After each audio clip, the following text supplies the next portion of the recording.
Hello everybody and welcome back to Field of Glory campaign. We are on stage 3 of 6. That number may change if we lose one of the battles, but currently we have 2. We have a battle score of 5,335. Now, this is the narrative part here. It is occurring here in 278 BC. We have been fighting over in Italy, but now we will be going down to Sicily to fight the Carthaginians instead of the Romans. We have two options to choose from. We're not going to be taking that middle option, obviously, but we can either call in allies from Syracuse or we can await reinforcements from home. But before we do that, we need to modify our garrison troops and what troops we have on the battlefield, because we need to leave an army here in our Italian positions. Now, this means that if you look down at the very bottom of the video player at the moment, you're going to notice that we must attach between 770 and 1,000 points worth of troops into the garrison. This is so that we have the numbers that it wants us to have when we go into the next battle. We are expecting reinforcements of 172 points. And if we choose to wait for reinforcements from home, we can get the 138 points. However, we will be going with that 172 as mentioned before. Now, this is going to take a moment simply because I have no idea what I want to be getting rid of. Primarily, I know I want to keep a decent number of the Italian foot, but I will be getting rid of the citizen hoplites and the mercenary hoplites just because they're the least valuable. I also don't make too much use of any of my skirmish forces, so those will be definitely diminished. Preferably, though, I'd like to keep the light javelins, at least for the time being, if I can hold on to them, just because I find that if my skirmish troops get engaged in melee, those are probably going to be the most useful ones. Now, we're also going to get rid of the veteran armored cavalry, both of them, just because between all my cavalry regiments, they're going to be the least useful, because I want to keep hold of the Zisto Foroi. I also find that, at least how I play, the elephants aren't that valuable, even though they can do a lot of damage. They're more a shock unit, and I prefer to use my Zisto Foroi as shock. So, we're also going to be getting rid of some of our slingers, because again, in the interest of keeping those light javelin, we just need to keep getting rid of some points. And that was a nice 25 points to drop. Now, unfortunately, we will have to get rid of some of these pike phalanxes. However, I'm going to be getting rid of some of these closer to the bottom because they seem to have some of the lowest score. As you saw, we just got rid of a 62 and a 61 point. Unfortunately, we are kind of considering getting rid of the Italian foot, but we're not there just yet. I would rather still continue getting rid of these pike phalanxes just because I think that they're the least useful. Now, if you're looking down at the very bottom, you're going to notice that we still have to get rid of between 115 and 349 points into the garrison, so we're getting close to what we need, but we're still not quite there. As a result, we're going to keep on getting rid of a couple troops, and there goes another of the Italian foot at the moment. However, I am also considering getting rid of more of these skirmish troops. While I want to keep the javelin men, I'm still not quite sold on the slingers or the archers, but I also do have a large portion of infantry, and I really want to be keeping that Italian foot. So there goes another pike phalanx, and it's looking like we are good with that deployment. So, as I mentioned before, we will be going with choice number 1, where we call in Syracusan allies. And while I would normally cut out the deployment phase, because this part goes pretty fast, and I know how I want to deploy, especially after looking at this map, we're going to just keep this in while I keep on talking. Now, we do need to add our 2 general units that can be included at the start of this place. At the start of this battle, obviously we have Pyrrhus of Epirus over there on the cavalry on the far right, and currently another sub-general sitting in the middle of all my pike phalanx troops. I am liking all the rough, hilly terrain that's kind of right in front of me, so we are going to favor this side of the battle, with our pikes sitting kind of on the hill, and with the deployment being as it is, we only need to move around a couple things. We're not going to be able to add too much to the deployment. Can't recruit any troops or anything. We've got our Syracusan allies, and that's all we're going to be able to get.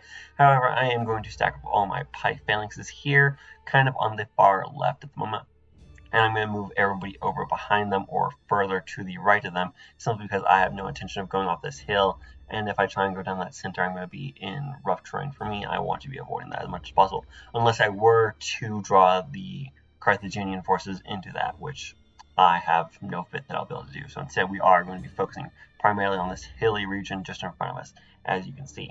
Now, I'm going to move most of my cavalry over to the far right side, keeping a little over by that forest just for the maneuverability, just because I want them close, but also I want them on the far side of the Carthaginian forces so that we can start using them in the flank almost immediately. We're going to end deployment in just a second here after we've moved around a couple more of our citizen hoplites, because I'm not quite pleased with this Italian foot, and I still got my generals to deploy, so I need to put him in one of those. And we get Pamphilus, son of Archelaus, and Prochorus, son of Nicias, and Epirus is actually a pikeman. He's not on the cavalry. I'm surprised. I would have assumed. I had assumed, but well, there we go. So, in the interest of keeping him safe, I have actually moved him behind my troops, and since he was already kind of on the far side of the left, we have just cut off the extension of our line, and we're moving a couple more of our regular foot over to the side there. Now, with battle having, or at least deployments having finished, we can now see where the Carthaginians are. They have kind of mirrored us in that most of their forces are over on the side. We can see a large force of skirmish cavalry over there on our extreme right, at least facing us, that is, which would be the Carthaginian left, as well as one of their generals over there. We can see two more of their generals sitting over in the middle left of our formation, opposing us, and another general on the far left of our formation as well. Again, that would be mirrored by the Carthaginians, so that would be their extreme right, as it were. Now, we are going to move up all of our skirmish troops to oppose that skirmish cavalry, because that's the best I got. I'm not too worried about the 3 skirmish troops that they've got in the center over there, simply because it's not a lot to actually pose a threat to me. However, I do want to take advantage of this hill, so I am going to move all of my cavalry over to this hill in the hopes that I'll be able to charge down it and either land on that skirmish cavalry or push them away. As for my pike line, we have moved that up a little bit as I had intended. They are going to approach to roughly where those skirmish troops are on the crest of that hill, just so I can have our own troops sitting there opposing the Carthaginians. We're going to be moving up our regular foot and other supporting infantry, preferably pulling them more over towards the right-hand side of our flank, just because that's going to be very useful for us, because it's going to be giving them the most maneuverability to engage with the most amount of troops without being pulled off the hill. So going into turn 3 now already, we're going to move our skirmishers down the hill and get our archers to start attacking. Our light javelin men obviously won't be able to get any attacks done, so we're just going to move them a little bit further, and all of our heavy pike troops are going to move up as far as they can, almost to the crest of the hill, but they're not quite there, unfortunately. As we can see, moving on to the rough terrain, which is what we're going to be trying to avoid, has made that one unit moderately disordered, and we're bringing up our citizen hoplites to support them on the far right of the pike formations over there. Now, I am going to push off with my javelin cavalry, just so that they're more maneuverable, because I don't think they're going to be too useful sitting on top of this hill, and we'll see how well that goes as this plays out. I do still have one armored cavalry. They're just going to hang out with the Zisterphoroi, because the Zisterphoroi are kind of the crux of my entire plan, at least when it comes to cavalry. Now, Prochorus, son of Nicias, and Pyrrhus of Epirus are going to stand together more towards the back. However, I'm going to slide Prochorus more over towards the side there, where I'm hoping he might be useful, but I'm pretty sure I pull him back over to the left in the end of this. Although that might not be the case. It has been a couple days since I played out this video. Meanwhile, Pamphilus is going to push up, and he's going to be supported by the Italian foot, and the rest of our skirmishers are going to advance, and as I mentioned earlier, we are really intending to do as much damage to this javelin cavalry with our skirmish line as possible. We've got 2 of our troops sitting on rough terrain, so if they do attack us, I'm hoping that'll hold them up just a little bit, and that's going to be the end of that turn, and we're going to move on to turn 4, where the Carthaginians are going to start by advancing all their little skirmishers, which are primarily javelin troops, so they have to get in pretty close to us, which is going to be rather useful for our own troops. Unfortunately, because of their onager or whatever heavy artillery they have in the back there, they are able to get a nice shot on our archers, while their own javelin cavalry drive off more of my skirmishers on the far right. However, unfortunately for them, they did not get my light javelin men, likely because javelins are a little bit of a threat, so I get a nice 15 damage on them, and I'm able to bring my skirmishers back to get a nice hit on them, while my own javelin cavalry can move up and hit them on the flanks. I am going to leave my other cavalry there for just a moment, because there's nothing useful that they can do right now. However, I am going to use all my slingers to get whatever damage I can wherever they can. Unfortunately, that middle skirmisher wasn't able to move up as far as it wanted, so they unfortunately ended up just standing on the hill just in front of my own cavalry. Seeing the threat that these javelin cavalry pose, and with them being so far extended, I am going to push over my own Italian foot infantry while my archers continue to do what damage they can, and I consider a brief charge with my light javelin into theirs, but I would rather just go with the damage while I move up my own pike phalanxes. Honestly, thinking about this in retrospect, I probably should have moved that archer out as soon as it got disrupted because it is going to end up in a pretty unfortunate circumstance. However, I really don't want King Pyrrhus being in a position where he's going to get caught out, so I'm going to move up the citizen pikes, and I'm going to keep Pyrrhus kind of more relegated towards the back, while Prochorus moves up in front of him, supported by Italian foot behind him. Now, our Resistor 4 are going to continue setting up, however, there's nothing that they're going to be able to do this turn. And Pyrrhus moves up one more tile, but he won't be going too far into the front just yet, especially with our archers being pushed out. Unfortunately, this does mean that their skirmishers are now face-to-face with my pike failings, and because we are a clumped formation, those javelins do have a good chance of doing some solid damage to us. Now, unfortunately, their cavalry get a good charge into my slingers, who are no longer in rough terrain, and can throw into my javelin troops on the far right here, who are not as protected against range. Although they're not close formation, more light foot abilities means that they don't take too much damage. However, we are able to return fire and get a nice disruption on the javelin force of horses with our own slingers. Now I'm considering moving my archers around just because I do want them to be active, but I am concerned about their own disrupted state, just because if they get caught out and with all the Carthaginian infantry sitting all the way back there, I'm very concerned about them advancing and just catching them surrounded out and isolated. We are going to move up Prochorus, the son of Nicetus, because we are concerned about Pyrrhus at all times. We do not want him falling in the field of battle, and Pyrrhus is going to sit there comfortably.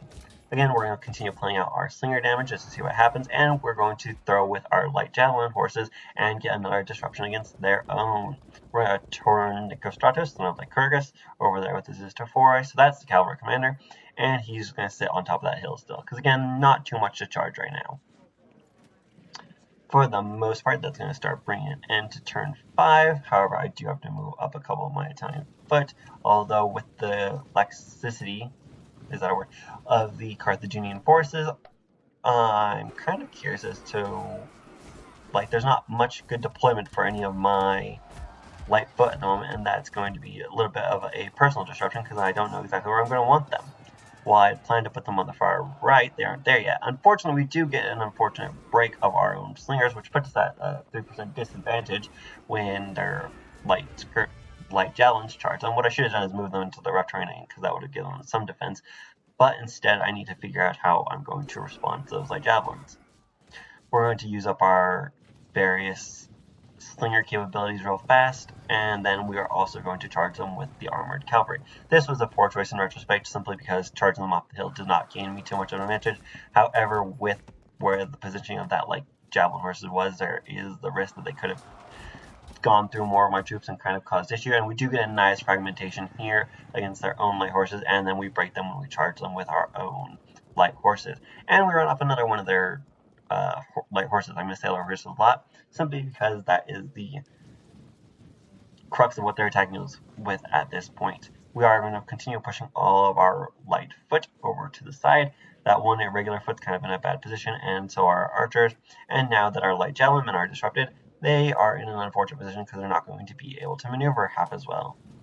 I am going to move out these raw hoplites with the intent of responding to the threat of the javelins. As to how well this will play out, we will find out going forward. With King Pyrrhus, I'm going to continue pushing him over to the flank in the hopes of gaining the far edge of the hill over there at the very peak, because I do not want them coming up the hill at all. I don't want Pyrrhus in that rough terrain, but if they want to step into the rough terrain, they being the Carthaginians, that would be more than cool. With the Carthaginian light cavalry being broken, we are at a nice 2% loss to them. Unfortunately, leave us at a minus 1% disadvantage. However, we'll see how well that pans out over the next couple turns.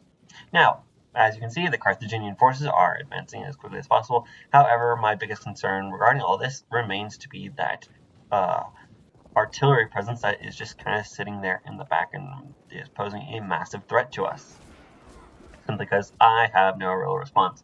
Unfortunately, their own light horses now attack my light horses, getting some nice skirmish damage onto it, and I believe that we're suffering some damage or some modifier from the terrain, and that artillery continues to be a nuisance by hitting my own skirmish troops.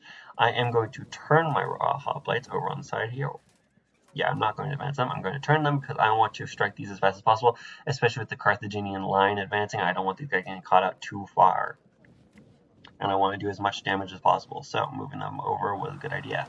The slingers and light javelins over here, I'm going to maneuver into a position where I can do as much damage to these light horses as possible now that they are no longer focusing on my own skirmish line, but instead on my light cavalry. And with my own armored cavalry, we are considering pushing out so that we can chase off that disrupted unit. That is kind of the plan here, and it'll give us a little bit more maneuverability than standing in the closed confines around these light horses.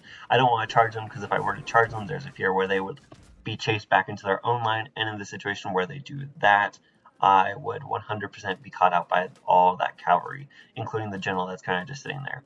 I do want to use my damage here, so I'm probably going to throw that. I don't want to be charging out of it, simply because I am moderately disordered, and I will take the penalty for it. Ideally, I would like to maneuver out of it, but I am just zone controlled by 2 light cavalry, and that's just giving me no ability to maneuver with that light cavalry of our own. We're going to continue pushing up our subgeneral from the center to the far right-ish, moderate right. Honestly, that's almost our center at this point with all our Italian foot or light foot over there. Now, obviously, with all the skirmishers that the Carthaginians have, they're going to be a nuisance. However, their maneuverability is kind of hampered, but they're going to get some nice throws against our own heavy infantry. I'm really hoping I can catch those light skirmishers out with my pike phalanx when I go for a charge here in the next turn. As we say this, the Carthaginian line continues to draw ever closer, and their pike, or heavy, I don't know if those are heavy cavalry, but the cavalry that they have on my flank are a little bit of a worry.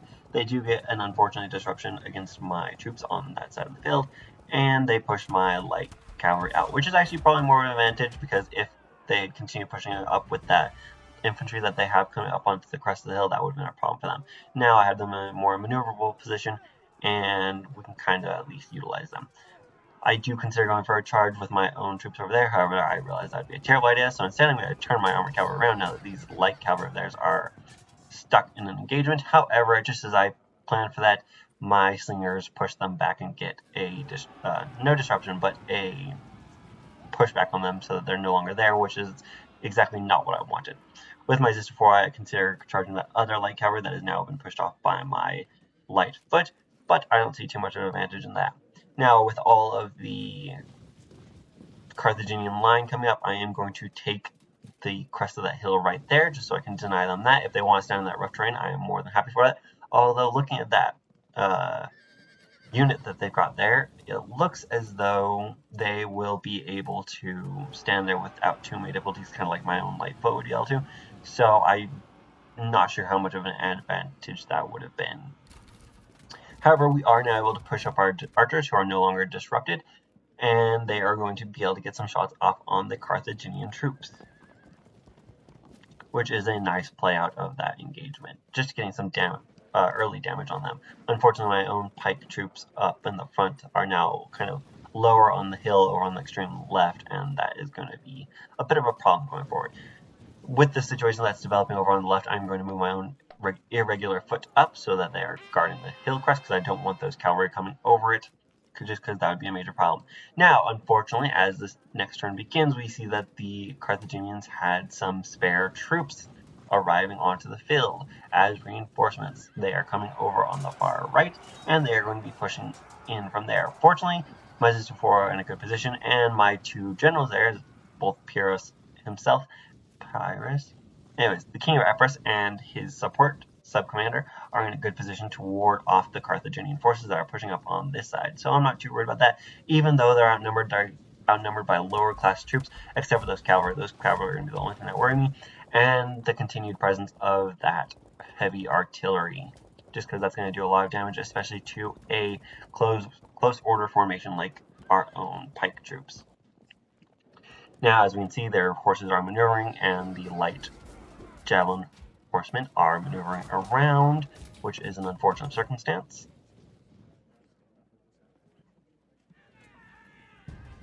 I can hear a sound going outside. It's just driving me a little bit crazy. Anyways, we're going to move our slingers around to do some damage real quick, and they are going to hit right there while my own armored cavalry advance over into this I'm pretty sure I want to move them over, but I don't know if I move them over just yet. However, we are going to face around with our own raw hoplites just because they are in a good position for it, and there's not much other opportunities I could do except for putting them into a position where they're going to get flanked. So to avoid that, I do whatever I can to respond. I am going to push up King Pyrrhus himself, or I'm not. I'm actually going to turn King Pyrrhus, sorry, so that he's paying attention to, or unlikely to get flanked by any of the Carthaginians.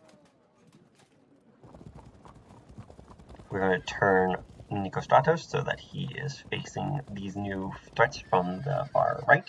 And we are going to be taking our slingers just to do as much damage, because we still have a decent number of our own skirmish troops in play, so they are going to be hitting whatever they can, as well as utilizing our light javelin troops to hit their cavalry. This was a arguably terrible play just because of how easily those troops could, that light cavalry formation could get just isolated with how many cavalry are over there, including their own enemies' light cavalry, as we saw with our earlier when our light cavalry was surrounded by opposing light cavalry, and it was just a problematic situation. But this would be far worse simply because two heavier cavalry and one light cavalry over there, almost four cavalry total. If you look at the bottom right there for a second, where there was another Carthaginian light cavalry where they could just completely surround them. With my own armored cavalry, however, I am going to move them into a position where I can start getting some flanks, is the hope. However, this turns out to be another problem on its own because of those Carthaginian cavalry sitting behind the general. With that, we are going to end that turn. They're going to do some charges on the pike phalanx that's on the bottom of the hill, and they get some nice damage on them, going so far as to get a lot of fragmentation, enough damage to cause fragmentation, and I'm pretty sure they should have just broken on this turn. Like, if they had, it probably wouldn't have changed too much just because all the damage that they just took was insane to begin with, and that's really why I didn't want to advance below the crest of that hill, simply because I would lose all the advantages that I had. However, that is all the damage that they're going to get out of that, and they are going to be attacking us on this far right with all their stuff, like their javelin horses and their slingers that they have over there.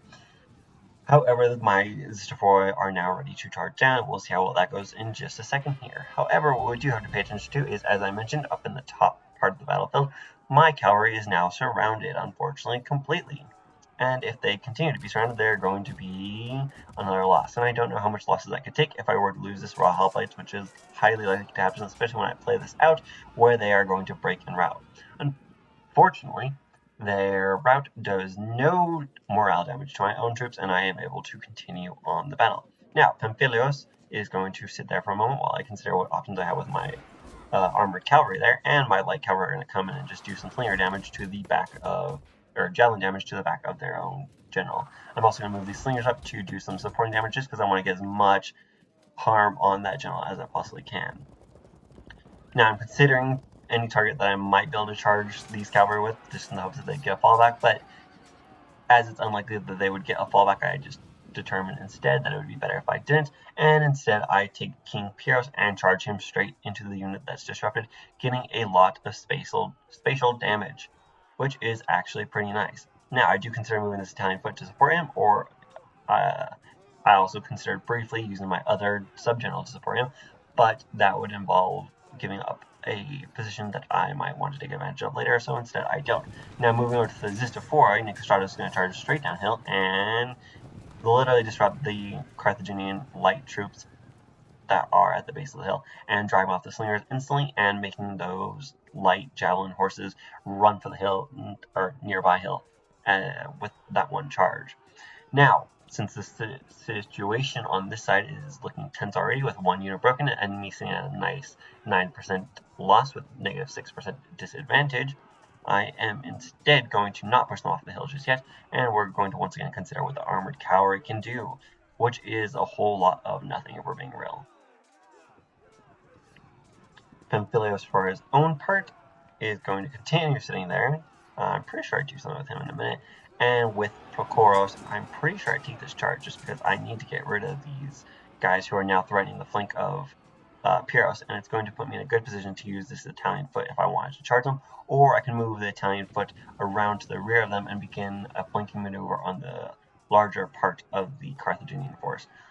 Either way, I want to get a flanking position on them so that I can actually attack them. So that is kind of the plan there with that. I don't want them engaged in a frontal conflict just because that'll be very unhealthy for them. So that's what they're going to be doing.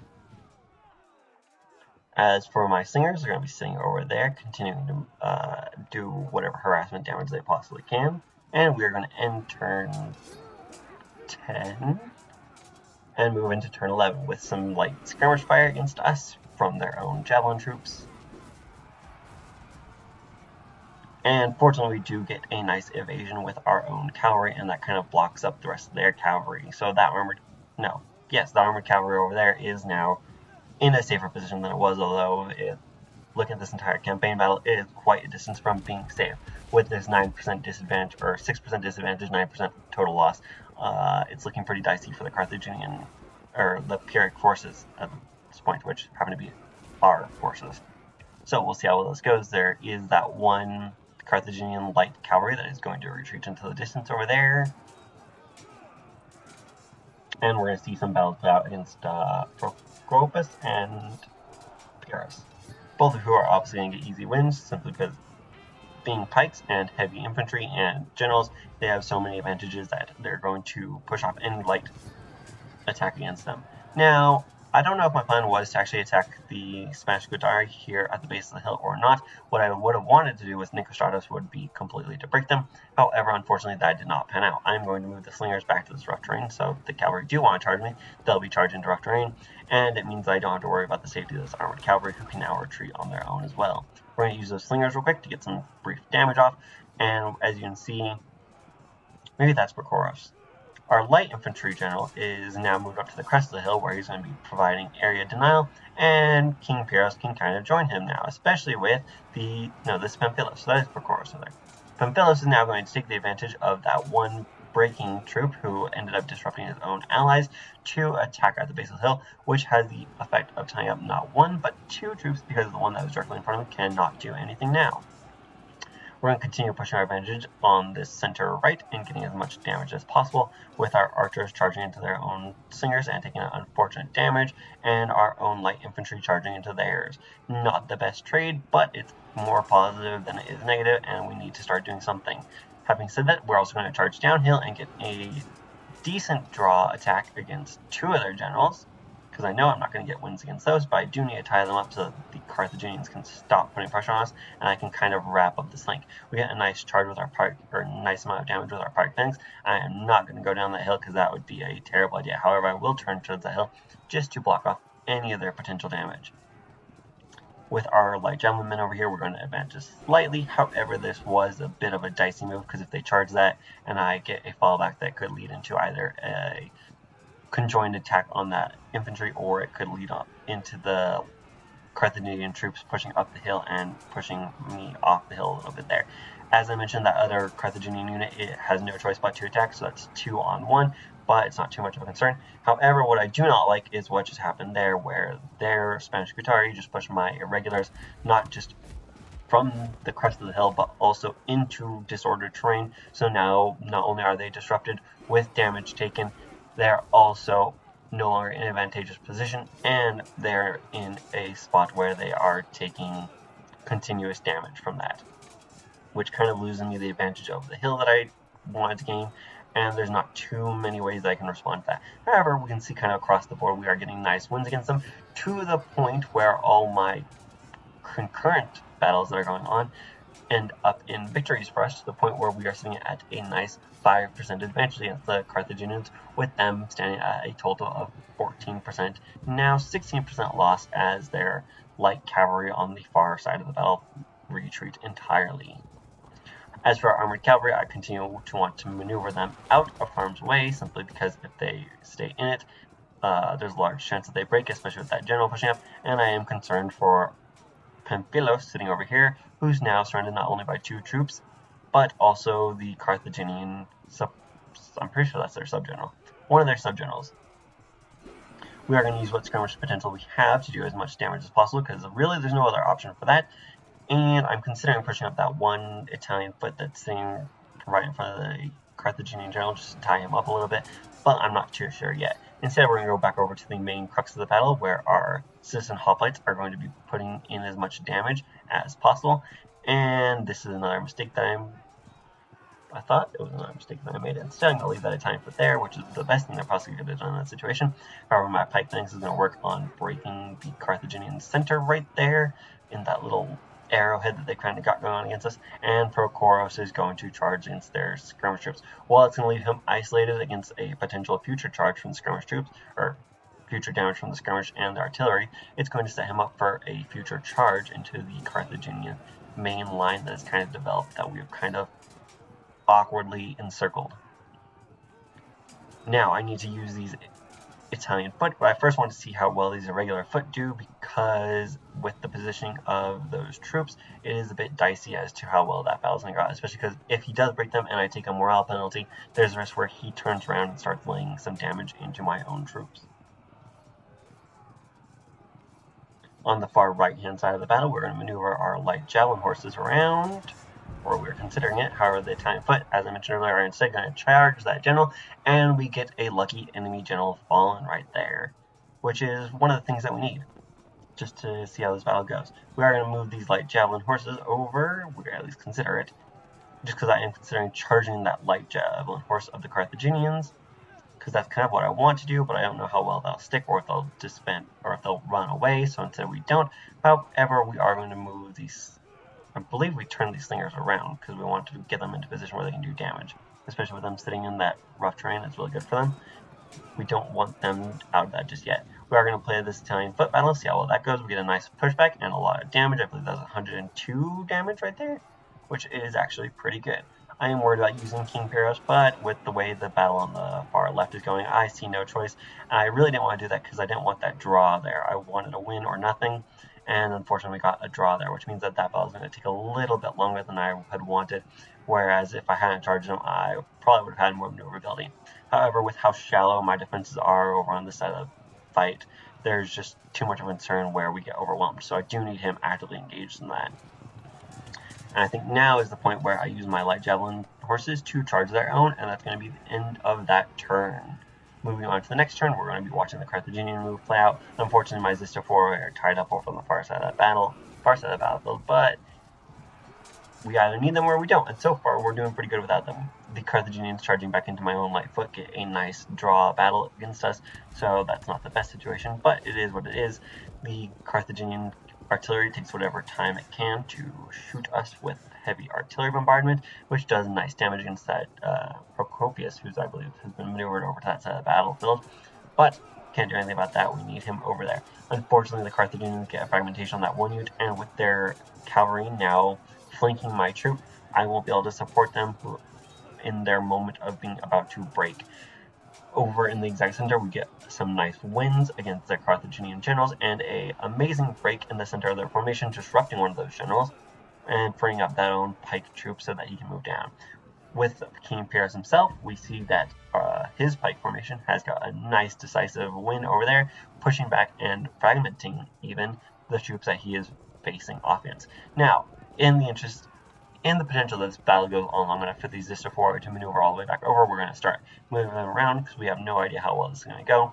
Even though we are sitting at a nice 11% advantage with 20% of the Carthaginians having broken, we don't know exactly if it's going to continue going that way. It could be at any moment where King Pyrrhus falls, similar to their own general, or something else unfortunate could happen. We're going to play out his battle, see how well that goes. He gets a break, pushing us up to a nice 14% advantage, and our own light horses are going to continue attacking their light horses. However, I am concerned about the Carthaginian armored cavalry that are over here, so we are going to turn our own armored cavalry to begin responding to them, while the Zisto 4 maneuver to respond to that. With Pamphilus, we do have to do what we can to respond to the Carthaginian threat over here, and we continue to disrupt their forces. Sitting on top of that hill is giving us amazing wins. Against the Carthaginian skirmish troops, who are fighting us in melee, we have fragmented, however we have not broken them, which is what I was hoping for. Yeah, win them all, I suppose. However, in the interest of keeping Prochorus from taking too much damage from either the javelins that are around him or the artillery in the distance, I am going to have him attack, even if it's not the most decisive attack that I would have preferred. We are going to play out the battles against this general troop here, just so we can get the damage in on it. That means we now have 2 troops attacking 1 general. I would have loved to get a flank, but I'll take a nice win, doing 85 damage with very little to our own. Followed that up with a nice 107 damage. I'm kind of drawing out a little bit of a battle here because I don't want these irregulars to fight against the Spanish Carthaginian because they are inevitably going to break just like that, taking 72 damage. Fortunately, again, our pike troops hold on with amazing morale and don't take any morale damage. Instead, they just hold steady as they are, which is probably the best situation I could have asked for. As for my Italian foot, I only turned them to face the cavalry because what else am I going to do? Can't have them move up because they're pinned by that, and I can't have them charge down into it because, well, I don't want to be charging Carthaginian cavalry with an Italian foot, although it went pretty well last time I did it, so maybe I should have. We're going to watch as some more of the Carthaginian troops rout and disperse. However, the turn is going to roll over into the next one, and we're going to see what their actions are. I completely expect for them to charge and disrupt my own troops. However, at the moment, nothing of the sort has happened. That one Italian foot continues to get more pressure from Carthaginian cavalry, who are more just sitting there. Here's the flank attack I've been dreading this entire time. It gets a nice disruption, 122 damage to 17, which is a terrible trade. However, we've not entirely broken. We get a nice disruption against their other general, pushing him all the way up the hill. Probably not what I would have preferred. And as for our own troops, we finally break another one of their... No, we don't break. We get a general kill, and we can see more of their troops riding. I believe the archer... Yeah, their skirmish troops actually finally broke, as well as another one, which puts them at 29% to our 14%, giving us a 15% advantage if you can do math, which I struggle with sometimes, who knows. Procopius is going to get a nice win against the Italian foot, or Carthaginian lights that he is fighting over there, and we're going to start moving King Pyrrhus so that he can attack the artillery if he has to. With Procopius, not Procopius, I don't know why I keep calling Procopius. Procopius, he attacks the Carthaginian foot forces that he's fighting. Our archers take some shots, getting 0 damage, and we break another of the troops fighting Pamphilus, getting us up to 33 to 14. Pamphilus continues playing out his battles, and we see how well the cavalry battles go against our light foot, which turns out to be pretty good for us, getting a nice disruption there. Our own light cavalry is in a disastrous position. However, we are moving up our armored cavalry to support them. However, I really don't want to play out the battle where they are facing the Carthaginian cavalry, because I'm afraid they'll either run away. I do unfortunately do some crazy stuff with camera work right here, just because I forget what controls I'm working with. And instead I use my Zistafori to charge the light cavalry, so I can push them away and gain a nice continued follow through with that, just so I can move them as much as possible. Now, unfortunately, I do have to play out the battle with my light javelins, and it turns out pretty well, or we don't end up doing a fallback, which is what I didn't want, because I don't want them to be disengaged from that battle. I want a nice flank attack against the armored cavalry that's attacking them. However, we get a nice break against another one of the Carthaginian troops, and with the full intention of our unit now free, we can consider using our pike phalanx to attack the unit that flanked them. However, I'd rather play out this pike phalanx battle, which is more likely to be a win, which it is, and the pike phalanx that is disrupted now gets a nice draw, with the situation kind of cleaned up with a 37% loss of the Carthaginian troops. Honestly, compared to where we started at the beginning of this battle, where we were in a terrible position, we can see that it's actually developed quite well for us. It's kind of looking like it's going to be hard for the Carthaginians to pull this back, but you never know. Maybe Pyrrhus will die or something. He is approaching a artillery piece that is going to be blasting him for the next couple turns if he stands right there, as well as some javelins that are right behind him now. The Carthaginians do the best move that they can and charge our pike phalanx that is at the base of the hill now with their own light troops, which means that they throw javelins into us, getting some nice damage off. However, they take a decisive loss. You saw that, 137 damage I believe it was. I continue to worry about my light javelin horses that are fighting not one, but I believe 2 forces. However, they don't break and they don't run. Instead, we break one of their cavalry, and in fact 2 of their cavalry, which leads to a chain breaking of another not cavalry, but infantry regiment, which pushes the Carthaginians up to 46% to our 14%, which makes us decisively victorious. So that's a 32% advantage, and we only needed to push them up to 40% or 45%. This is obviously a fair victory because we're playing the Pyrrhus campaign. So that will be close to the end of this battle, and you can see that next time we'll be going into another battle with stage 4. Hope you